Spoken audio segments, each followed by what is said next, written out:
Eh, Tadi saya sampaikan, teman-teman tidak akan mengetahui product knowledge-nya, teman-teman tidak akan mengetahui bagaimana karakter seseorang tanpa mengetahui konsep dasarnya. Kita tidak akan mengetahui hakikat ilmu sebelum kita mengenal ilmu itu seperti apa. Oleh karenanya, kita mengenal dulu nih, apa tujuan daripada ekonomi makro ataupun ekonomi makro Islam. Nah, teman-teman, boleh dicatat ya silakan. Pada hakikatnya ekonomi makro ataupun ekonomi itu semuanya sama, baik konvensional maupun ekonomi makro Islam. Nah, sebelum membahas tujuan ekonomi makro, kemudian ekonomi makro konvensional ataupun ekonomi makro Islam, kita membahas dulu atau mengingat ya, reminding dulu apa itu ilmu ekonomi. Dari beberapa teoritis dari Adam Smith sampai sampai apa namanya buku-buku atau literatur di Indonesia, di regional kita di Indonesia, dapat disimpulkan bahwa ilmu ekonomi itu adalah ilmu untuk mempelajari perilaku konsumen, ya, konsumen dan juga produsen. Jadi di sana membahas tentang perilaku konsumen, kemudian produsen. Di dalamnya itu membahas juga supply and demand, permintaan, kemudian penawaran dan yang lainnya. Jadi segala sesuatu yang membahas atau mempelajari tentang supply and demand, kemudian perilaku konsumen dan produsen, keempat hal itu adalah ilmu ekonomi. Ya, yang apa hakikat apa tujuan daripada ekonomi itu adalah profit, ya, profit atau pendapatan. Jadi tidak akan ada namanya atau tidak akan hadir namanya profitabilitas atau pendapatan ketika tidak ada produsen dan juga konsumen. Seorang produsen tidak akan mendapatkan profit ketika tidak ada konsumen. Seorang konsumen tidak akan mendapatkan kesejahteraan, kesenangan dalam produk yang dia beli atau jasa yang dia beli tanpa produsen daripada jasa ataupun produk tersebut. Artinya sinergi antara produsen dan juga konsumen itu sangat terjalin dengan baik. Ketika supply buruk ataupun kurang, demand juga akan buruk atau kurang. Begitu pun sebaliknya. Ketika demand tidak terlalu oke atau tidak terlalu baik, maka juga supply juga pasti tidak akan terlalu baik. Kalau kita bicara mungkin sekarang BBM ya, kalau teman-teman di Bekasi khususnya itu supply and demand daripada SPBU itu luar biasa apa namanya? Luar biasa tidak relevan atau tidak apa ya, tidak sesuai dengan supply and demand. Karena mungkin masyarakat Bekasi itu banyak ya. Secara kuantiti mungkin banyak sekali, banyak pendatang, banyak pribuminya. Tapi memang secara supply-nya itu sangat minim. Dapat dilihat dari mana? Dari antrian daripada SPBU. Saya pernah survei di SPBU dimanapun, mungkin di Kabupaten Bekasi dari titik Cibitung, Tambun sampai Cikarang Timur, ya, itu di Kabupaten Bekasi sampai Pebayuran itu sangat tidak relevan dengan supply-nya, dengan pengadaannya. SPBU-nya sedikit, tapi antriannya luar biasa. Artinya kan tidak ada relevansi antara supply dan demand. Demand-nya luar biasa banyak, ya, sehingga ngantri kayak gitu, tapi supply-nya masih sedikit. Nah, artinya ini ada kesenjangannya. Di sini ada gap. Artinya supply harus lebih ditambah. Ya, ini terlepas dari mahalnya BBM dan sebagainya. Tapi artinya kalau supply-nya kurang, berarti demand-nya juga berantakan. Nah, itu adalah ilmu ekonomi. Teman-teman bisa mempelajari dari literatur yang lainnya. Nah, lalu apa Pak tentang tujuan ekonomi itu? Ya, pada akhirnya tujuan ekonomi makro, kemudian tujuan ekonomi mikro, tujuan makro Islam, tujuan ekonomi makro Islam, kemudian tujuan ekonomi makro konvensional itu sama. Ya, kita mengetahui bahwa tujuan ekonomi makro konvensional menurut Adam Smith, ya, itu ada tiga. Yang pertama adalah economic growth atau perkembangan ekonomi. Nah, perkembangan aspek ekonomi itu biasanya bisa dilihat dari pendapatan per kapita, kemudian pendapatan apa namanya, pendapatan suatu negara. Nah, jadi suatu negara akan maju dalam konteks atau dalam perspektif ekonomi makro konvensional itu dilihat dari perkembangan ekonominya. Mungkin kas negaranya itu lebih atau profit negara itu lebih dibandingkan hutangnya, ya. Jadi kan formula atau metode menghitung dari suatu negara kan DOP atau hutang dibandingkan profit itu lebih tinggi profit dibandingkan hutang. Nah, tujuan ekonomi yang kedua, tujuan ekonomi makro konvensional yang kedua adalah price stability. Jadi stabilitas harga. Di suatu negara di Indonesia misalnya atau di Bekasi lah, apakah stabil harganya? Ya, stabilitas harga itu bisa apa ya? Bisa dipengaruhi oleh beberapa hal yang salah satunya adalah oleh suku bunga dan juga yang paling penting itu adalah suku daripada atau nilai daripada dolar. Ya, kita mengetahui nih, Mbak Tesya, Mas Arief dan sebagainya, mungkin sadar ya, mungkin tahun 98, sebelum tahun 98 kita yang mungkin sudah hidup di tahun 98 ya, itu kita mengetahui atau kita merasakan dulu dolar masih 1.400 rupiah, bahkan 1.000 rupiah. Namun setelah kegonjangan di negeri sampai juga kegonjangan di Amerika juga, sehingga dolar sampai hari ini 14.000 ya, hari ini 14.300 kalau nggak salah. Nah, artinya ini tidak ada stabilitas harga di negara kita. Nah, berarti kalau misalnya tidak ada stabilitas harga, maka tujuan ekonomi makro itu belum terpenuhi di negara kita. Kemudian tujuan yang ketiga adalah full employment. Jadi minimnya tingkat pengangguran. Nah, coba kalian teman-teman cek di Google atau di jurnal-jurnal literatur-literatur, apakah jumlah daripada pengangguran itu banyak atau secara kuantiti berapa persen daripada daripada demografi kita ataupun dari kuantitas atau jumlah masyarakat kita. Misalnya masyarakat kita 280 juta, ya sekarang 278 juta kalau nggak salah ya. 278 juta itu yang masyarakat yang memiliki umur produktif, yaitu adalah 17 sampai 35 tahun, itu adakah yang nganggur atau adakah yang tidak memiliki pekerjaan atau tidak memiliki bisnis apapun. Nah, artinya kalau misalnya lebih dari 40%, ya, formulasinya ada lebih dari 40%, maka tujuan ekonomi makro yang ketiga itu belum dipenuhi oleh negara kita. Nah, adapun tujuan ekonomi makro dalam Islam itu pada hakikatnya sama, yaitu profit. Semua itu cuan, Bos. Ya, Rasul kita itu ketika berdagang baju di Mekah dan Madinah dengan istrinya Khadijah, itu pasti membutuhkan atau mengharapkan yang sebuah profit atau keuntungan.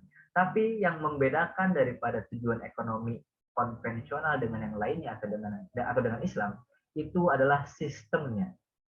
Ya, maka di mata kuliah ekonomi makro Islam ini teman-teman akan didoktrin dalam tanda kutip ya, didoktrin bagaimana kita mendapatkan profit yang maksimal, tapi juga tidak melupakan apa sih yang menjadi prinsip dasar ataupun menjadi pedoman dasar untuk agama Islam atau ekonomi Islam. Di Islam sangat ya, saudagar Islam atau saudagar Muslim yang kaya raya ya, sultan-sultan di mana di Azerbaijan, kemudian di Uzbekistan, di Eropa Timur, pun di Turki, kemudian ya kita tahulah negara Arab itulah sangat luar biasa, banyak saudagar kaya, itu sangat memiliki pengaruh luar biasa terhadap perkembangan ekonomi di muka bumi ini. Bahkan setahu saya, mungkin yang lelaki tahu ya, negara Arab atau negara yang lainnya gitu ya, pokoknya timur lah. Sultan-sultan itu punya saham besar atau sebagai owner atau pemilik dari Manchester City, PSG ya, klub-klub bola besar. Nah, artinya ini sangat bisa, artinya kekayaan ataupun perkembangan ekonomi secara individu itu sangat penting untuk kita miliki. Jadi sangat tidak setuju ya saya apabila ada mahasiswa yang Pak kan di Islam yang penting berkahnya, yang penting ridho dari Allahnya, enggak. Ya, teman-teman akan bisa membantu dengan maksimal atau membantu lebih besar lagi ketika teman-teman kan memiliki modal, ya enggak? Dalam Islam tuh ada namanya zakat. Kita tidak akan bisa memberikan zakat jariah dengan lebih besar lagi cakupannya atau lingkupnya ketika kita secara ekonomi saja sulit, kan gitu. Kita memikirkan diri kita saja sulit, apalagi kita ingin sharing atau berbagi kepada teman-teman yang lainnya atau masyarakat yang lainnya. Nah, artinya teman-teman harus tahu dulu konsep dasar daripada ekonomi growth atau ekonomi makro itu pada hakikatnya sama, memiliki tujuan sama, yaitu profitabilitas. Namun yang menjadi distingsi atau perbedaannya adalah sistem daripada cara bermainnya ya. Kalau misalnya mungkin di economy growth kita melihat misalnya Facebook, Mark Zuckerberg itu nggak mungkin dia tidak mungkin dia memiliki prinsip untuk 25% itu adalah harta daripada harta daripada Zuckerberg itu punya masyarakat fakir miskin, karena dia di agama dia ataupun di pendirian dia itu tidak ada. Nah, di Islam itu ada. Kemudian sistem yang kedua yang menjadi pembeda antara ekonomi konvensional dengan ekonomi Islam itu adalah sistem keadilannya, ya. Jadi sistem adilnya, ya, stabilitas harga misalnya. Ketika di Bekasi UMR-nya 4.300.000, ya di Jakarta pun harus sama 4.300.000. Nah, kalau dalam ekonomi Islam seperti itu. Jadi stabilitas harganya itu adalah sistem keadilan atau equality. Kalau kata Ali Syariati, ya, salah satu ekonom, tokoh ekonom di Indonesia almarhum, ada 3 faktor yang akan mempengaruhi apakah negara tersebut itu maju atau tidak. Yang pertama adalah equality economy atau economic quality, keadilan ekonomi. Kedua adalah justice, keadilan justice, ya, ataupun keadilan daripada justice-nya tersendiri. Yang ketiga adalah kesejahteraan, ya, kesejahteraan untuk masyarakat. Nah, ketiga hal itu, kalau misalnya menurut Al-Syariat, ya, kalau misalnya sudah ditempuh oleh suatu negara atau suatu daerah, maka akan bisa dikatakan negara ataupun daerah tersebut bisa dikatakan maju. Kalau negara kita kan masih berkembang, ya, masih dalam proses berkembang. Nah, itu mungkin menjadi konsep dasar yang harusnya teman-teman cari tahu lebih dalam lagi. Bagaimana sih ekonomi makro itu? Apa sih perbedaannya, ya, untuk minggu depan? Apa sih yang menjadi perbedaan mendasar ekonomi mikro dan juga ekonomi makro, ya? Kalau secara lugatan atau secara bahasa, itu makro itu lebih besar, mikro itu lebih kecil. Makro itu adalah berkaitan atau membicarakan tentang ekonomi secara global, ya, seperti kampus kita Global Mulia, ya. Ekonomi makro itu membahas tentang Rusia Ukraina, kemudian Turki sebagai negara yang menganut menjaga suku bunganya, kemudian negara-negara yang lainnya dengan mengkorelasikan atau menghubungkan dengan negara kita. Itu kalau makro. Kalau ekonomi mikro itu membahas tentang apa perilaku konsumen terhadap produsen, apa yang menjadi faktor dari beruntungnya atau mendapatkan untungnya si bisnis tertentu. Jadi bedanya itu, ya. Kalau misalnya makro itu membahas lebih luas lagi, kalau mikro itu lebih skupnya lebih individu dan juga si produsen, antara produsen dan juga konsumen. Nah, apakah ada pertanyaan sampai saat ini?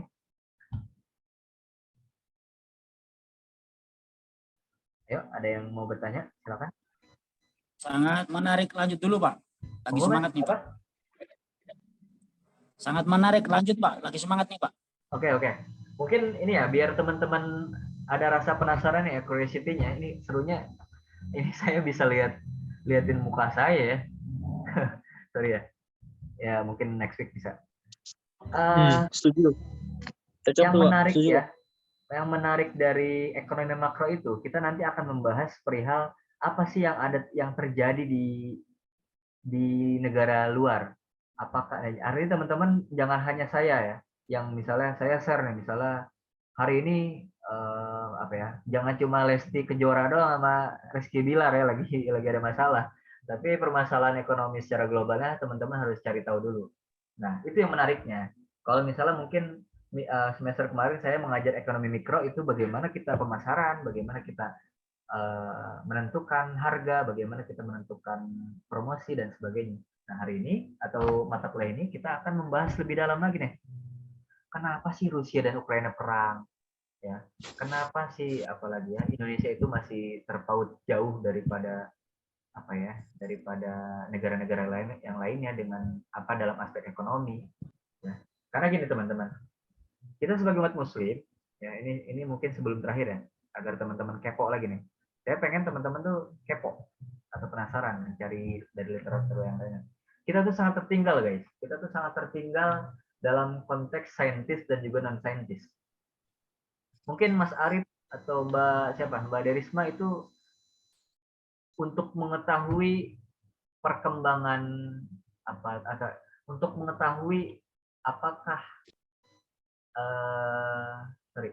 untuk mengetahui bagaimana seorang itu dihargai ataupun tidak, itu bisa dilihat dari penghargaan Nobel ya biasanya. Jadi tahu kan ya, kalau misalnya kita lihat di Google Nobel tahun ini untuk misalnya dalam kajian saintis, biasanya dulu waktu zaman dahulu ya, ada Ibnu Sina, Ibnu Rus, ada beberapa tokoh Islam lainnya. Nanti tapi hari ini ya, kita menurut data saya baca dari beberapa jurnal, hari ini umat muslim itu di dunia itu ada 1,8 miliar. Ya. Kita banyak, wah, negara Islam tuh agama Islam tuh paling banyak di Indonesia. Padahal tidak. Di Indonesia itu pernah kita 98%. Beberapa tahun lagi, beberapa tahun selanjutnya kita 90%. Sekarang itu sekitar 80 sekian persen. Artinya ada fluktuasi yang luar biasa. Nah, di dunia itu kita kedua. Kita memiliki kuantitas atau jumlah penduduk yang beragama Islam di dunia itu 1,8 miliar. Sedangkan teman-teman kita di di agama Kristen, Katolik ya, sahabat-sahabat kita itu 2,5 miliar. Ya, 2,5 miliar. Nah, sedangkan dari 1,8 miliar itu jumlah penduduk atau jumlah muslim di seluruh dunia, hanya 0,5% yang mendapatkan atau meraih Nobel dalam bidang saintis. Ingat, hanya 0,5%. Ya, sedangkan dari teman-teman kita atau kawan-kawan kita dari Kristen dan Katolik itu sebanyak 2,5 miliar. Nah, dari 2,5 miliar itu sebanyak 66,2% peraih Nobel dari 2,5 miliar itu. Artinya ada kesenjangan gap luar biasa yang terjadi. Ya, data ini saya dapatkan dari OECD atau Organization for Economic Corporate Development. Nah, artinya ini menjadi PR besar kita nih sebagai umat Muslim, sebagai negara Indonesia, ataupun ya kendati pun misalnya kita agama apapun, nah ini masih sangat jauh daripada ekspektasi yang diharapkan.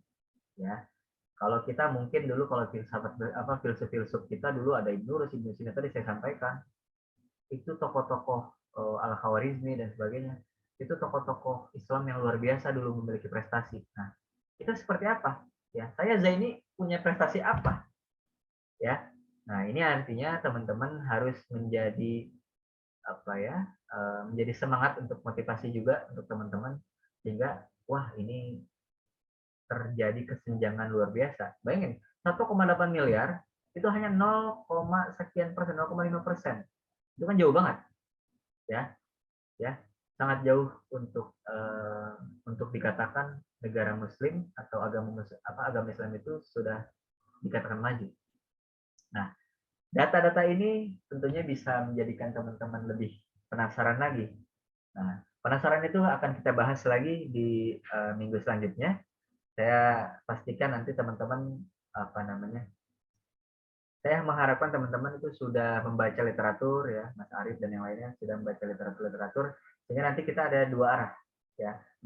Untuk hari ini mungkin kita satu arah dulu karena mungkin ini adalah pertemuan pertama. Teman-teman mengenal dulu nih ekonomi makro Islam itu seperti apa. Oke, bisa dipahami ya teman-teman semua ya. Oke, mungkin karena waktu juga nih tinggal 8 menit lagi, saya belum memakai Zoom meeting dari kantor, dari STEBI. Mungkin untuk next week, minggu selanjutnya kita akan memakai Zoom meeting premium yang dimiliki oleh kampus. Karena nanti untuk minggu selanjutnya nanti kita akan lebih dalam lagi, mungkin sampai 9:30. Oke? Jelas ya?